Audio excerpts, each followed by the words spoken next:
Hey, chào các bạn. Hôm nay chúng ta sẽ mở hộp của những cái bàn phím cơ Arco ở đây. Arco là một cái hãng bàn phím đến từ Đài Loan, vừa mới được nhà phân phối Mai Hoàng nhập khẩu và phân phối trực tiếp ở Việt Nam, phân phối chính hãng nha các bạn. Thì ở đây chúng ta có 4 cái loại bàn phím cơ này. Ở đây thì mọi người có thể thấy không, màu sắc rất là rực rỡ và tôi nhìn thì thấy thiết kế rất là đẹp, mang trong mình những cái loại công nghệ gần như là mới nhất á. Thì chút xíu nữa đây chúng ta sẽ mở hộp để xem thử là những loại phím cơ này thì có gì đặc biệt. Rồi, đầu tiên là chúng ta sẽ có bàn phím Arco 3084 World Tour Tokyo. Đây là cái bàn phím đầu tiên của chúng ta. Hình như là đây là bàn phím Thankylit, phím nhỏ, nó không phải là, nó thiếu cái bàn phím số bên này, có 87 phím thôi. Rồi, cái đầu tiên 3087 là cái bàn phím thứ hai, World Tour Tokyo, cũng là World Tour Tokyo. 3087 với 3084 này nó khác nhau cái gì thì chút xíu nữa mình sẽ mở ra coi ha. Rồi, cái thứ ba, một phím này to rồi nè, đây bàn phím full size có phím số đây, 3108. Đây là bàn phím full size có phím số ha.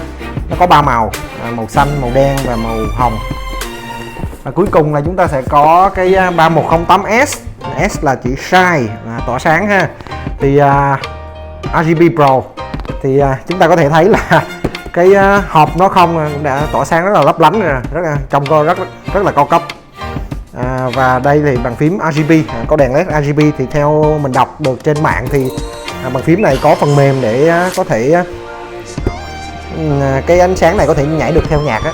Thì cái này chút xíu nữa mình sẽ test thử xem ha. Rồi, cái bàn phím 3084 và 3087 này thì hình như là mình thấy ở đây là nó xài cái switch của hãng là Arco Pink. Cái này tương tự với cái Red Switch đây, nhưng mà hãng này họ đặt là Pink switch màu hồng chứ không phải là switch đỏ nữa. Cái này cũng là Arco, switch Arco luôn này, nhưng mà Arco Blue ha. Đó, hai cái nhỏ này thì xài switch của hãng. Còn 3108 và 3108S thì xài switch cao cấp, đó là switch Cherry, switch cao cấp Cherry switch. Đây là Cherry Blue nè. Và 3008S này thì đang xài switch là Cherry Brown. Đây, chúng ta có hai bàn phím là 3087 và 3084 đều là những cái bàn phím nhỏ ha. Cũng đều là cái mã World Tour Tokyo đây. Thì hai cái này có gì khác nhau? Chúng ta sẽ có cái hình ở trên này nè, thì mọi người có thể thấy là cái layout của nó khác nhau. Đầu tiên cái này thì chúng ta thấy là nó là bàn phím Thankylit tiêu chuẩn ha. Nó có một loạt cái dãy phím từ F1 đến F12 ở trên này nè ha. Còn cái bên 3084 thì chúng ta sẽ thấy là cái dãy phím chức năng F1 tới F12 nó sẽ đưa luôn vào trong cái layout phím số 1, 2, 3, 4 này luôn, nó liền kề luôn ha. Thì ở đây bên hãng họ có ghi rõ cái phần thông số ở đây nè, dimension nó ha, 315 x 20 x 126 x 38 mm và có 84 phím ha, 84 phím. Cái này 3084 có 84 phím. Còn 3087 chúng ta cũng có layout nó to hơn ha, 359 x 40 x 41 và nó có 87 phím. Cái này thì Thankylit chỉ tiêu chuẩn. Còn cái này thì cắt thêm 3 phím nữa, còn 84 phím này. Layout nó cũng khác ha. Thì cái này còn nhỏ gọn hơn cả cái anh Thankylit này nữa ha. Nó cắt 3 phím thì hình như là cắt 3 phím đâu ở đây nè, cắt 3 phím đâu đây, theo mình đoán là vậy ha. Rồi, đầu tiên chúng ta sẽ mở cái hộp 3084 World Tour Tokyo này xem thử cái gì nào. Đây, cái vỏ của nó ha. Hộp màu đen ở phía trong. Đây là cái hộp của nó ha, nhìn cũng rất là đẹp. Đây, cái phím nhỏ nhỏ xinh xắn. Đây, trong hộp này còn gì nữa đây? Có dây. Đây. Có keycap. Đẹp ha. Có key roller luôn ha, để tháo phím cho dễ. USB Type-C luôn ha. USB Type-C cắm vô đây thì phải. Bên này thì USB AP thông thường. Đây, nhân vật chính của chúng ta đây. Wow, rất là đẹp. Rất là đẹp. Có cái chữ này là chữ gì, ai biết tiếng Nhật. Đẹp quá. Đầu Type-C, USB Type-C, công nghệ cao cấp nhất về giao tiếp I/O đến giờ. Phía dưới thì nó được có logo của hãng ha, tên 3084, nó có 4 cái G nhô lên để phím cho nó êm ha. Rồi 2 cái nghe cũng xịn xò phết đấy, nâng phím. Rồi ok, để xem thử cái này có led không nhỉ. Tháo ra cái này cắm thử ha. IC thì cũng cần phải coi đầu nào. Rồi cắm vô thử coi có led không nào.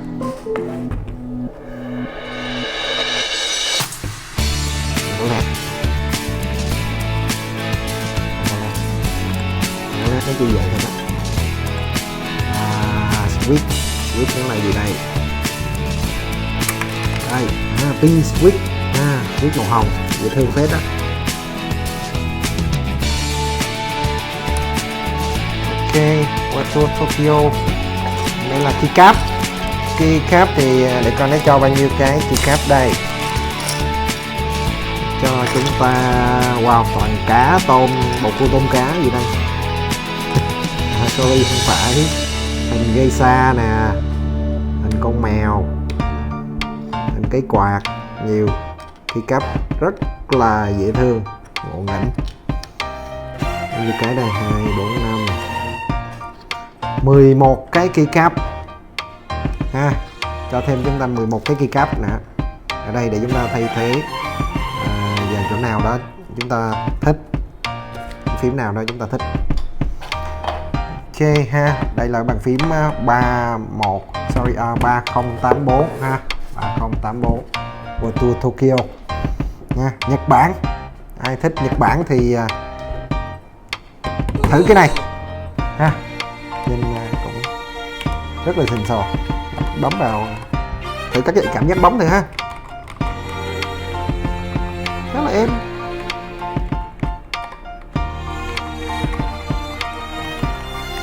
Nãy ổn. Rồi tiếp theo là cái bàn phím Ako 3087 Wato Tokyo Tenkilit hoàn chỉnh luôn ha. Layout nhìn trên này nè. Ngoài cái hộp thì còn ghi gì nữa không?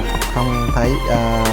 Có kích thước nặng khoảng 0,95 kg, cáp dài 1m6, giao tiếp Type-C cao cấp đây, 87 phím. Đây là bàn phím được chế tác bằng nhựa PPT, die sub keycap. Die sub này là một cái kỹ thuật khắc cái chữ cũng khá là cao cấp đây.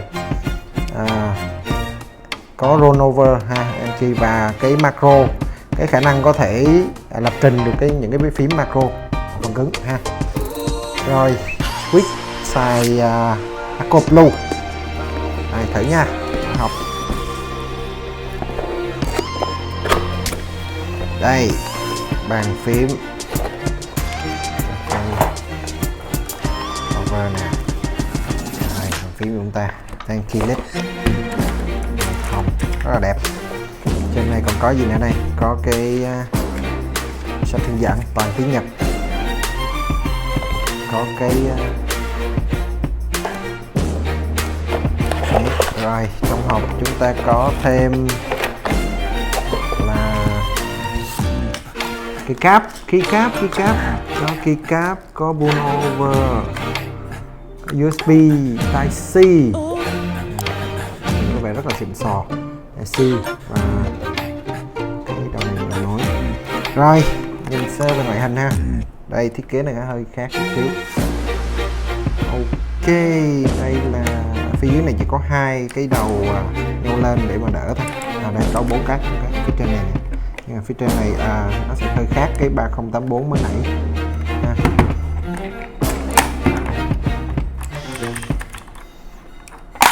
Rồi switch là Ako Blue, nghe Ako Blue nhưng mà không có to lắm, vừa gõ thì cũng đã tay, khá là đã tay. Layout này ok, layout này thì chuẩn nè, Tenkilit layout rất là chuẩn. xem thì có màu mè gì không ha. Cổng USB-Type-C nằm đâu rồi? Đây. Rất là đẹp. Đây USB Type-C mà nằm ở sâu trong này, và đây bên này có hai cái khớp nè để giữ cái USB Type-C luôn. Đây, cắm vô. Kéo cái kịch đẹp.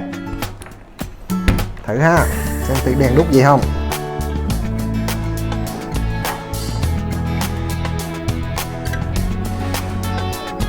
Rồi, không có đèn đúc gì hết, cũng vậy thôi. Có ba cái đèn ở đây thôi. Full lock, cap lock. Rồi, vậy thôi ha. Cảm giác cỏ phím thì rất là ok. Blue switch nhưng mà không có keo to lắm, nãy rất là đã. Ok, 3087. Rồi, đây là Aco 3108 với 3 màu. Thì không biết cái này là màu gì đây. Mở ra, nó xài cái switch cherry nhá, cao cấp lắm, switch cherry blue. Ngoài cái hộp còn gì nữa đây? Đây phía sau. Kích thước 440 140 41, nặng 1,2 kg, cáp 1,6 m. Giao tiếp có hai giao tiếp luôn nè, tai A và tai C luôn. Cherry switch cơ học Cherry MX 108 layout ha.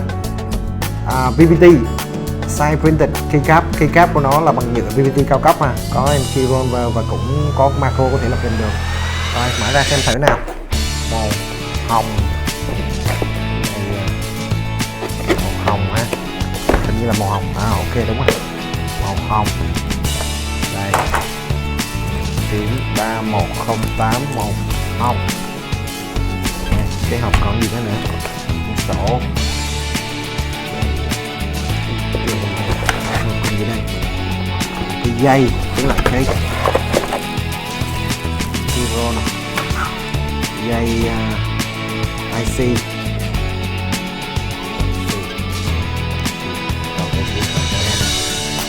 Rồi, nhân vật chính là đây. Full size, màu hồng, rất là dễ thương. Cherry switch, cảm giác gõ rất là quen thuộc. Rồi phía dưới mình có cái gì đây? Tương tự như 3087 thì phải, cũng thiết kế theo kiểu đó. Rồi bây giờ xem thử là có switch gì đây? Switch blue switch của Cherry, có vẻ khá là êm á,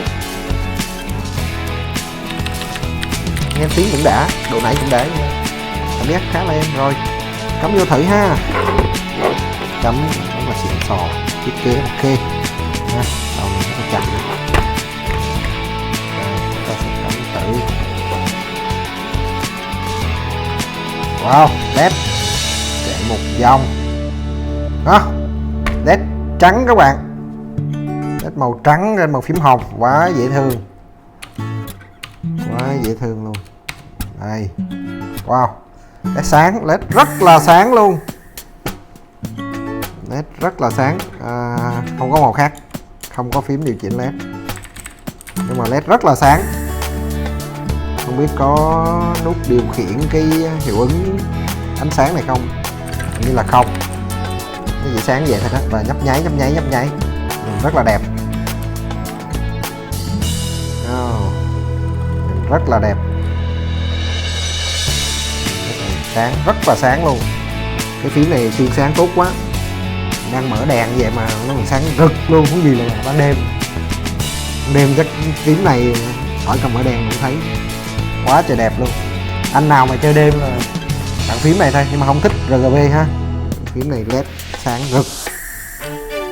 Tháo ra xem thử ha, tháo ra thêm thử cái led này. Sáng, led màu trắng nha, sáng rực, sáng, quá trời sáng luôn.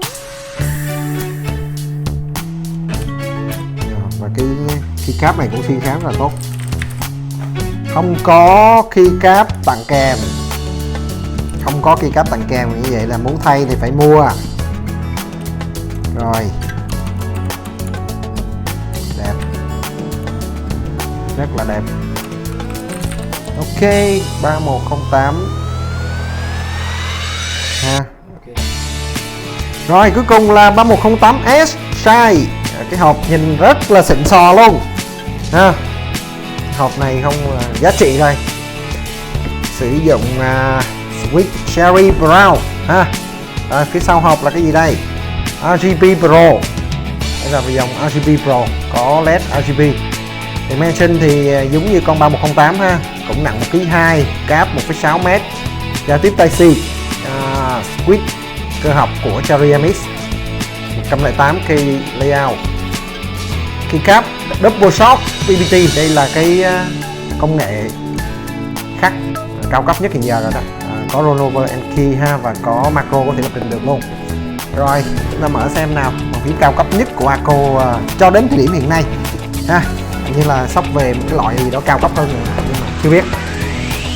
Rồi đây ta mở hộp nào để xem có vẻ rất là xịn sò. Đây là cái bàn phím màu đen, không còn gì nữa.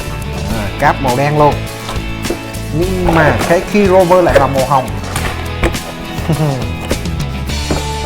Rồi cáp Type-C một đầu, Type-A một đầu, Type-C Type-A một đầu. Rồi bàn phím này, nhân vật chính đây, màu đen, tuyệt đối đen tuyền luôn, không có màu gì khác. Keycap, wow, các bạn nhìn thấy không, cái keycap này được khắc cái phông này mình rất là thích luôn, phông rất là rõ ràng, khắc rất là sắc nét, đúng là Double Shot PPT. Và đây là Sweet Brown đúng không, Sweet Brown của Cherry. Êm, nãy cũng khá là ổn, cảm giác rất là ok. Rồi ok, bây giờ chúng ta sẽ thử xem thử LED RGB của bàn phím này thế nào. Thì để nói luôn là để có cái LED RGB trên bàn phím này thì bên hãng họ có báo là sẽ không có thể điều khiển LED bằng phím cứng ở trên này, mà bắt buộc phải xài phần mềm. Cho nên là khi các bạn sử dụng bàn phím này thì nhớ lên trang web của SP One ha, có đường link nhé, có sẵn cái driver, có sẵn cái phần mềm đó để các bạn download xuống để mà điều khiển cái này. Ở đây thì chúng tôi download sẵn ra rồi, nó có tên là Aco 3108S RGB Pro. Đây là giao diện của bàn phím này nè, thì rất là đơn giản ha. Ở trên đây thì ở đây thì chúng ta sẽ có như đây cái mode cơ bản nhất ha. Bây giờ mình đang Rainbow nè, Pick thì medium và sau đó update. Ok rồi, đây là cái mode Rainbow của RGB, khá là đẹp ha, khá là đẹp Rainbow. Chúng ta thử qua cái mode khác thử ha. Single color on thì thế này, sau đó update single color.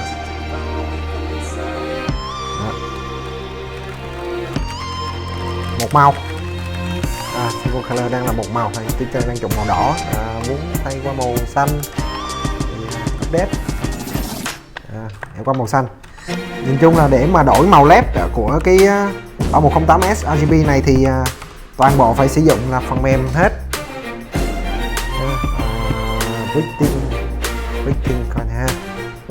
Ok, fitting cũng ok, màu cũng khá là đẹp, cảm giác rõ ổn. Laser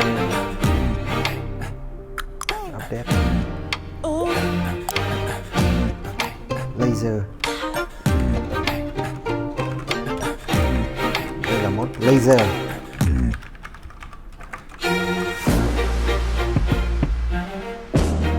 Mode explosion, nổ, đừng có cái gì cái đó nổ. Đó, thì đây là một số cái loại ngoài ra có thể customize hoặc là music. Thử music, thử nhé. Ở đây nó có lấy là ok, update music, thử mở một bài nhạc thử ha. Mở một bài nhạc thử. Rồi, mở nhạc nào.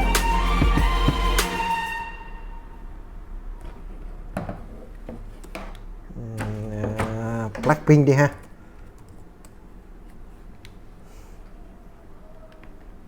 Xem thử nó có nhảy được không.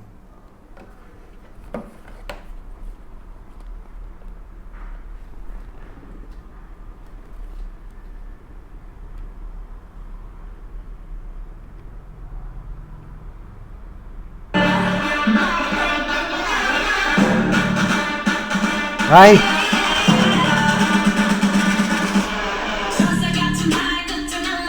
Nhìn cũng ổn phết đấy.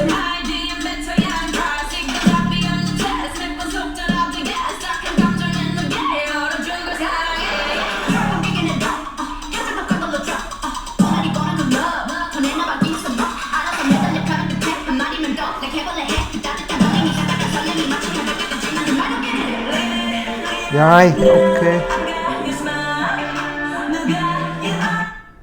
Rồi hết rồi. Ok, nhảy theo nhạc của 3108S nhìn cũng thú vị phết đấy. Và có thể điều khiển qua phần mềm. Rồi, ok. Rồi, chúng ta đã mở hộp và xem qua 4 loại bàn phím cơ mới nhất của Ako. Thì hy vọng là các bạn có thể đến tại showroom SB1 và trải nghiệm thực tế luôn tất cả những loại bàn phím cơ này. Sắp tới thì phía Ako có thể về thêm rất là nhiều cái loại mới trong tháng 4. Thì tôi sẽ đồng hành cùng các bạn tiếp theo trong những cái video sắp tới. Xin chào, và nếu mà các bạn thích thì hãy like và subscribe kênh của chúng tôi. Cảm ơn.